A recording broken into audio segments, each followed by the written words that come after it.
Halo Bapak Ibu guru hebat semua yang mengerjakan e-rapor atau mengolah nilai menggunakan e-rapor SD, itu pasti tahu proses ini ya. Jadi pada saat input nilai menggunakan cara import nilai di Excel untuk e-rapor itu harus menentukan R dan T-nya ya antara di setiap mapel. Jadi misalnya mapel itu terdapat 4 TP, di 4 TP ini minimal ada dua keterangannya R atau T. Kalau di bawah 100 nilainya berarti harus minimal ada R-nya.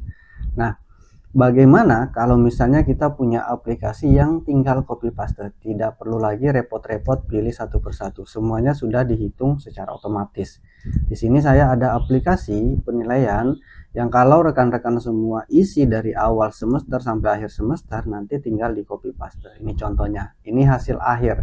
Ini tinggal kita copy nilai rapor di blok sampai TP-nya, kita copy. Kemudian kita langsung tempel saja di aplikasi penilaian e-rapor ini. Jadi ini format aplikasi e-rapor ya. Kita klik kanan terus ditempel. Nah, ini sudah masuk semua nilainya dan keterangannya secara otomatis dan tidak mengada-ngada karena ini adalah hasil dari analisis nilai harian yang rekan-rekan semua input dari awal semester dan semua keterangannya ini adalah valid. Nah, pada video ini saya akan menjelaskan bagaimana cara penggunaan aplikasi ini rekan-rekan semua. Ini saya tutup dulu. Nanti pada saat rekan-rekan semua mendapatkan filenya, terlebih dahulu kalau dalam bentuk RAR atau zip, rekan-rekan harus ekstrak dulu ya dalam file RAR-nya atau keluarkan dulu dalam file RAR-nya. Kemudian bagi teman-teman yang menggunakan Windows 10 itu bisa diklik kanan dulu filenya. Terus nanti di bagian bawah sini ada show more option, diklik saja show more option sampai muncul seperti ini, properties. Diklik properties, kemudian centang di bagian unblock-nya, terus kemudian pilih OK. Setelah itu baru dibuka aplikasinya. Untuk proses ini cukup satu kali dilakukan rekan-rekan semua. Ini kita buka, kita tunggu sampai aplikasinya terbuka. Nah, pada saat terbuka muncul seperti ini ya rekan-rekan semua. Kalau di bagian atas di sini ada tulisan enable editing seperti ini, diklik saja. Kalau tidak ada, terus langsung saja ke enable content karena aplikasinya tidak akan berjalan kalau belum diklik enable content-nya. Diklik saja enable content, tunggu sampai muncul pop-up untuk perintah dilanjutkan atau dibatalkan. Kalau rekan-rekan semua klik batal, ini saya coba klik batal, nanti filenya akan tertutup jadi tidak bisa digunakan. Nanti misalnya teman-teman bisa buka lagi. Nah, kita buka lagi, tapi pada saat membuka kedua kalinya itu sudah tidak disetting lagi seperti tadi ya, tidak perlu lagi diklik kanan. Nah, rekan-rekan tinggal klik lanjut ya. Jadi tadi kalau kita klik batal, aplikasinya akan keluar. Jadi kalau mau lanjut, diklik saja lanjut. Nanti akan langsung masuk ke halaman ini rekan-rekan semua. Jadi ini adalah halaman utamanya. Di halaman utama, rekan-rekan semua nanti tulis mata pelajaran yang rekan-rekan ampu. Jadi di sini misalnya tulisnya Pancasila, Bahasa Indonesia, Matematika, dan seterusnya. Misalnya kalau 10 mata pelajaran yang 7 mata pelajaran yang rekan-rekan ampu, semuanya ditulis 7-7-nya di sini, kemudian di bagian singkatan juga ditulis singkatannya. Kalau misalnya cuma 7, jadi biarkan di kolom 8 sampai 11 ini dikosongkan saja. Jadi jangan ada yang diisi. Jadi saya di sini sudah siapkan untuk 11 mapel ya. Jadi jarang-jarang juga sih satu orang guru mengajarkan 11 mapel. Nah, langkah selanjutnya adalah mengisi jumlah TP ya. Jadi mengisi jumlah TP masing-masing mapel. Kenapa mengisi jumlah TP itu penting? Ini contohnya ya, Pancasila belum diisi saya. Jadi kalau kita mau menginput nilai Pancasila, diklik saja nomor di samping mata pelajarannya ya. Jadi di sampingnya nomor 1 ini misalnya Pancasila, kita klik saja, nanti diarahkan ke halaman penginputan nilai seperti ini. Nah, ini Bapak Ibu, defaultnya saya sudah buat sampai 11 TP ya. Nah, mudah-mudahan tidak ada yang betul-betul sampai 11 TP-nya. Nah, karena kalau 11 TP ini sepanjang ini, kalau kita print, itu hasilnya akan sangat kecil ya, seperti ini kalau 11 TP. Tapi kalaupun ada yang 11 TP, saya sudah akomodir sampai 11 TP. Nah, Kalau misalnya pendidikan Pancasila itu cuma terdapat misalnya 5 TP ya, kita klik saja 5 TP. Sorry, kenapa jadi banyak? Kita klik input saja 5 TP misalnya ya. Kemudian bahasa Indonesia 4 TP-nya biasa bahasa Indonesia agak banyak ya, 6 TP. Kemudian matematika misalnya 4 TP. Ini cukup saya contohkan seperti ini supaya cepat. Nah, setelah itu, setelah mengisi TP dan mata pelajaran semuanya ini sudah terisi, rekan-rekan semuanya masuk ke bagian data. Nah, di bagian data ada beberapa hal yang perlu teman-teman perhatikan. Jadi yang warna putih ini itu bisa diedit ya, tapi yang warna merah ini itu tidak bisa diedit. Nah, silakan rekan-rekan semua masukkan nama peserta didiknya di sini. Di sini saya sudah menyiapkan 40 baris ya, 40 siswa. Nah, kalau belum dimasukkan namanya, misalnya tadi di pendidikan Pancasila, saya klik. Nah, di sini terdapat 40 baris ya rekan-rekan semua. Saya coba perbesar. Di sini ada 40 baris untuk setiap siswa. Tapi kalau misalnya kita sudah masukkan nilai, nanti yang muncul barisnya itu sejumlah siswa yang kita masukkan. Misalnya siswa 1, siswa 2. Nah, ini coba saya tarik saja ya. Nanti rekan-rekan tinggal copy paste saja dari data Dapodik ya. Karena kalau menggunakan e-rapor itu sebaiknya menggunakan urutan data dari Dapodik. Ini misalnya saya tarik sampai di 26 siswa. Jadi sekarang jumlah siswa itu ada 26 rekan-rekan semua. Jadi ada 26 jumlah siswa. Di sini sudah terdata ya 26 jumlah siswa. Kemudian berikutnya rekan-rekan bisa atur nilai ideal yang rekan-rekan harapkan, maksimalnya berapa, kemudian minimalnya berapa. Misalnya saya mau maksimalnya nilainya 95, kemudian untuk minimalnya nilainya 70. Nanti ini akan berfungsi semua. Kemudian selanjutnya untuk pembobotan berikutnya rekan-rekan harus tentukan apakah mau formatif ini menjadi atau masuk perhitungan untuk nilai akhir. Kalau tidak diberikan 0 saja. Kemudian di sumatif, di sini ada 2 sumatif ya rekan-rekan.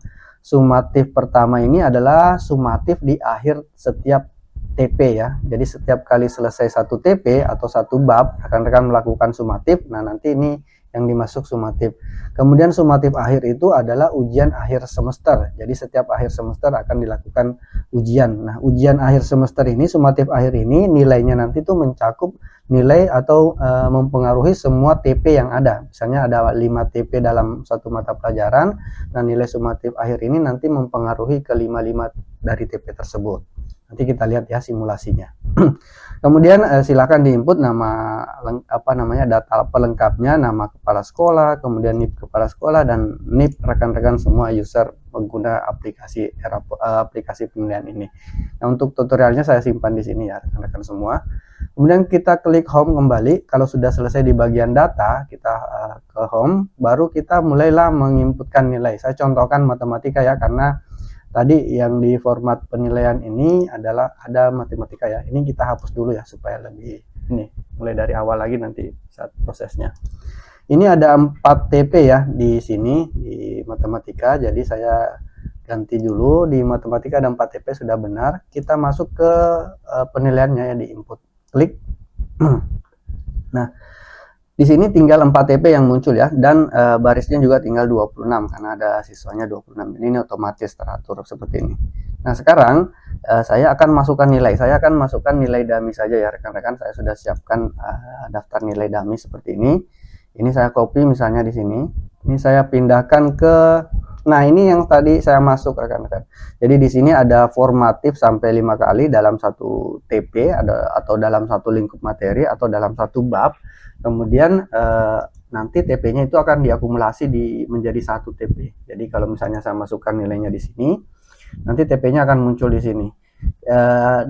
Di TP ini rekan-rekan semua, ini tidak, saya paste spesial ya supaya garisnya tidak ikut. Nah, saya jelaskan dulu di bagian sini rekan-rekan semua. Kenapa di nilai akhir nilai nilai TP ini tidak muncul, atau saya tambahkan dulu deh lagi satu di TP. Saya tambahkan lagi satu di nilai TP-nya ya, satu angka lagi. Misalnya rekan-rekan dalam satu TP ini rekan-rekan melakukan formatif 2 kali. Ya, seperti ini.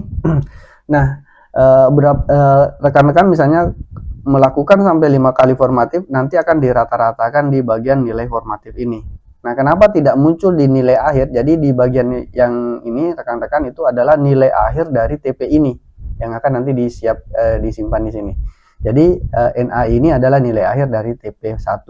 Kenapa tidak muncul? Karena tadi di bagian data formatifnya kita kasih 0. Jadi kalau rekan-rekan mau formatifnya dimasuk dari nilai akhir juga, kita isi 1 di sini. Kita coba lihat di bagian home, kemudian kembali ke data, nanti di bagian sini akan terisi teman-teman. Oh sorry, matematika tadi ya, matematika. Nah ini baru muncul di nilai akhirnya karena terhitung. Nah kemudian saya masukkan misalnya sumatif 90, dia akan mengakumulasi atau merata-ratakan dari nilai formatif dan sumatif ini menjadi 78. Jadi seperti itu. Nah, kita coba kembali ke data tadi, formatifnya tidak usah kita ambil ya, kita nolkan saja. Nanti terserah rekan-rekan semua mau dipakai atau tidak. Ini saya contohkan tidak saya pakai. Yang diambil adalah nilai sumatifnya saja, di nilai sumatif akhir semester ya. Di nilai sumatif akhir TP setiap bab ya. Paste di sini contoh. Ini contoh saja ya rekan-rekan semua. Jadi apapun kita isi di sini itu tidak akan mempengaruhi. Kalau tadi di formatifnya diberikan nilai 1, tidak akan mempengaruhi nilai akhir. Ini hanya menjadi sekedar dokumentasi kita, gambaran kita proses pembelajarannya. Jadi ini juga bisa menjadi bahan untuk melakukan refleksi. Nah, misalnya di TP2, saya langsung diisi formatifnya saja ya rekan-rekan semua. Di TP2 saya ambil nilai lain lagi. Nah, ini ya, di TP2 saya ambil saja. Saya masukkan sumatif ya. 1, 2, 3, kemudian kita tambahkan lagi. Ini ya, yang keempat. Oke, C, kemudian klik kanan 1, 2, 3. Ini kan prosesnya yang saya contohkan itu misalnya langsung tapi kan pada saat pelaksanaannya rekan-rekan mengikut satu persatu ya, setiap hari mungkin setiap 1 minggu sekali seterusnya. Ini bisa saja kalah. Nanti sebentar langsung jadi lagi. Saya masukkan nilai keempat, di nilai keempat misalnya, Anda nilai keempat. Saya input di bagian TP4 sumatif. Nah, ini rekan semua. Ini langsung direkap di sini ya. Nilai TP1 66 ya, ambilnya dari sini. Nah, nanti ini akan berubah. Ini di sini bagian sini rekan-rekan semua tadi yang saya matuk itu sumatif akhir. Nah, di bagian data tadi, di bagian data itu di sumatif akhir itu kita bisa ubah bobotnya. Apakah dia 1 atau 2. Kapan apa maksudnya 1 atau 2? Kita kembali ke sini. Jadi saya coba jelaskan ya rekan-rekan supaya paham alur dari penilaian ini. Misalnya di sumatif akhir nilainya 66 ya di TP1. Ini kan TP1 nilainya 66. Kemudian saya masukkan nilainya jadinya misalnya 70 sumatifnya. Nah, karena sumatifnya tadi bobotnya 1, maka jadinya cara menghitungnya dia itu 70 ditambah 66 dibagi 2. Jadi 66 ditambah 70 baru dibagi 2 jadinya 68. Nah, kalau misalnya sumatifnya rekan-rekan mau jadikan bobotnya 2, jadi bobotnya kita jadikan 2 di sumatif akhir, kita coba lihat hasilnya. Tadi kan 68 ya, ini berubah jadi 69 karena caranya itu 66 ditambah 70 ditambah 70 baru dibagi 3. Jadi sumatif akhirnya berubah menjadi bobotnya 3. Bobotnya 2 sesuai dengan bobot yang kita input di sini. Nah, anggaplah misalnya saya cuma berikan bobot 1 ya. Kita kembali ke home, ke matematika. Nah, sekarang saya coba jadi rekan-rekan ini di sumatif akhir ini ketika rekan-rekan masukkan nilai itu akan mempengaruhi semua nilai TP yang ada di belakangnya ya. Ini coba saya hapus 70, perhatikan bagian sini itu akan berubah semua ya rekan-rekan semua. Ini kalau saya hapus, nah ini akan berubah semua karena dia mempengaruhi. Jadi sumatif akhir ini mempengaruhi semua nilai akhir dari TP. Nah, sekarang anggaplah misalnya kita sudah melakukan sumatif akhir. Saya ambil saja dari sini ya. Kita sudah ambil sumatif akhir, saya copy, terus masukkan nilai sumatif akhirnya. Nah, kita sudah dapat nilainya rekan-rekan semua. Kita sudah dapat nilai akhir TP 1, 2, 3, 4. Nah, sekarang rekan-rekan semua, ini kan nilainya ada yang merah ya. Ini ada yang merah nilainya. Kalau misalnya rekan-rekan tidak sempat lagi melakukan remedial, di bagian aplikasi penilaian ini itu ada fitur untuk melakukan normalisasi nilai. Jadi tadi fungsinya di bagian data sini nilai max dan nilai minimal yang kita harapkan ini nanti akan menjadi patokan. Jadi berapapun kita input di sini ini yang akan menjadi patokan untuk membuat nilai ideal. Saya kembali ke tadi, mudah-mudahan dapat dipahami ya. Tadi kan 90, saya coba kembali lihat dulu ya. Kita 95, 90 aja ya. 90 dan 70 rekan-rekan. Jadi kita harapannya nilai ideal itu nilai siswa yang dimasukkan di rapor itu rentangnya 70 sampai 90. Nah, sekarang kita ke 3 ya. Ini kan masih nilai murni ya, masih nilai murni, masih ada yang merah-merah, masih ada yang di bawah 70. Kalau kita mau nilainya itu masuk di rentang nilai rentang nilai ideal yang kita harapkan, ini bisa kita ganti rekan-rekan.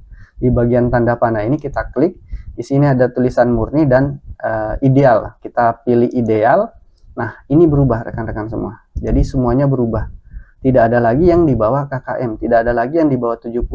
Di sini rentangnya itu 70 sampai 90. Tidak ada juga yang di atas 90.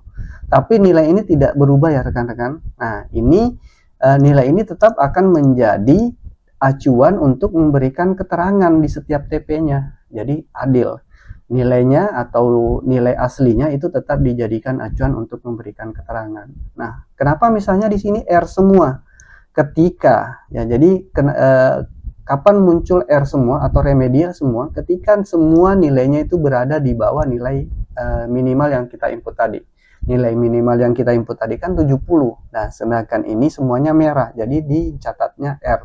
Nah, ini tinggal di copy rekan-rekan semua. Ini anggaplah di akhir semester ya, dan kita sudah normalisasi. Ini tergantung juga JIS teman-teman. Misalnya kalau sempat melakukan remedial setiap kali ada nilai yang merah seperti ini, itu lebih bagus dibandingkan melakukan konversi seperti ini. Jadi ini fitur apa ya istilahnya, fitur yang merupakan pilihan mau digunakan atau tidak digunakan, itu terserah nanti rekan-rekan yang menggunakan aplikasi ini.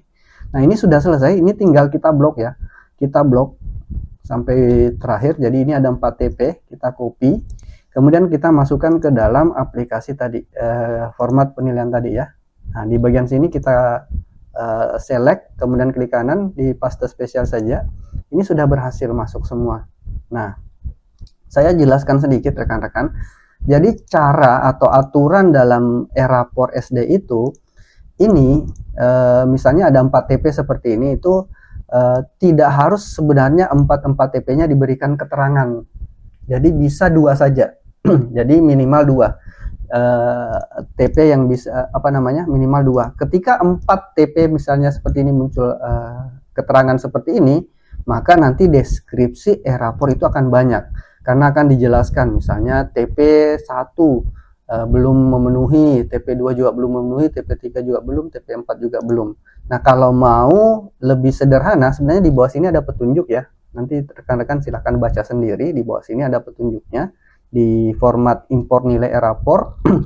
Jadi sebenarnya ini bisa tidak diisi semua ya, bisa 2 saja, 2 TP saja yang diisi, TP tertinggi dan TP terendah, yang R dan T. Nah, di sini di aplikasi ini juga sudah diakomodasi hal tersebut. Jadi di sini rekan-rekan punya pilihan, apakah setiap TP ini mau diberikan keterangan atau 2 saja di antara 4 TP ini. Nah, kalau di sini kita ganti jadi 2, jadi di sini ada semua dan 2 ya rekan-rekan, tulisannya di sini mungkin cukup kecil tulisannya, tapi nanti kelihatan kalau rekan-rekan yang gunakan. Ini kita ganti jadi 2, maka dia akan filter. Jadi tinggal 2 saja yang disisa. Dia akan cari yang mana tertinggi dan mana terendah. Intinya di sini ada formulasi untuk mendapatkan keterangan T dan R. Jadi kalau kita copy itu akan tetap valid ya di aplikasi format import nilai rapor. Kita copy, saya kembali ke sini. Saya timpa saja ini langsung, klik kanan, tempel 1 2 3. Ini akan tetap valid ya rekan-rekan semua. Semuanya masih akan tetap valid. Tapi yang diisi cuma 2. Jadi nanti di deskripsi rapor itu tidak terlalu panjang deskripsinya, cuma dideskripsikan misalnya siswa yang pertama ini yang dideskripsikan itu TP yang kedua ini dan TP yang keempat ini. Di siswa kedua itu TP pertama dan TP kedua. Jadi seperti itu. Jadi aplikasi ini memang sangat cocok digunakan bagi yang sudah menggunakan e-rapor. Walaupun tidak menggunakan e-rapor juga sebenarnya cocok. Apalagi yang kelebihan dari aplikasi ini rekan-rekan semua, di aplikasi ini juga sudah disediakan logger ya di rekap. Jadi ketika teman-teman memilih rekap, nanti di sini akan muncul rekapnya.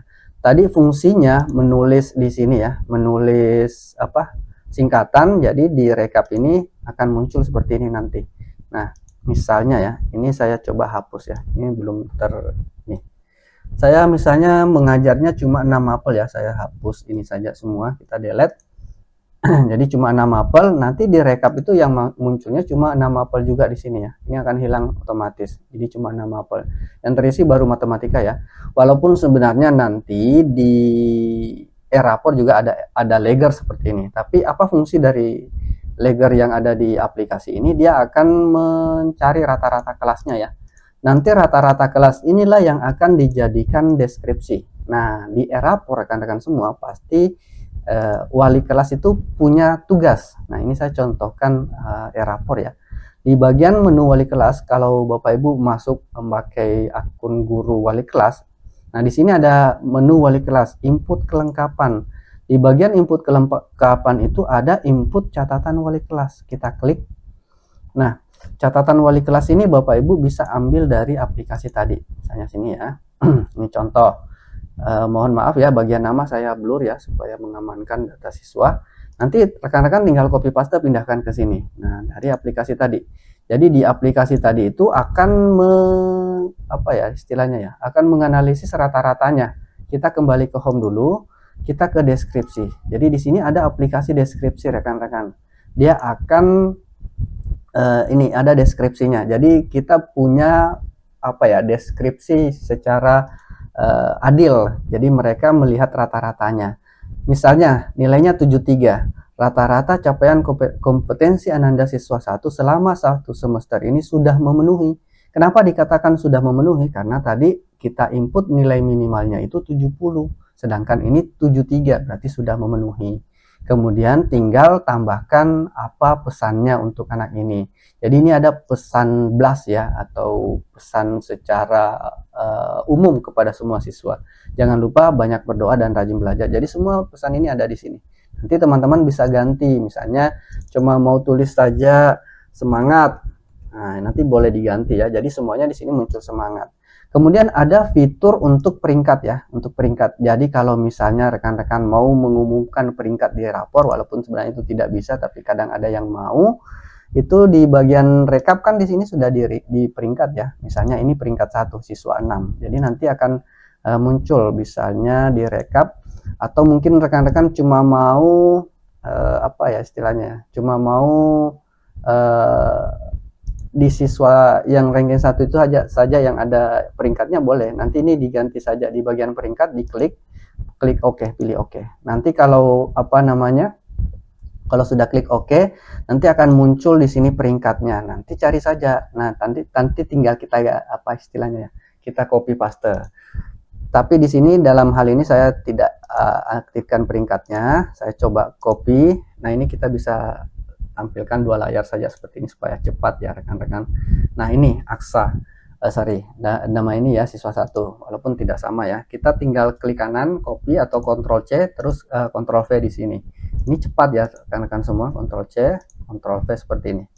Ctrl C, Ctrl V. Nah, ini sangat cepat. Jadi rekan-rekan semua sudah punya deskripsi dari setiap siswa dengan berdasarkan rata-rata kelas yang mereka peroleh. Ini sangat memudahkan kita dalam mengisi Erapor SD.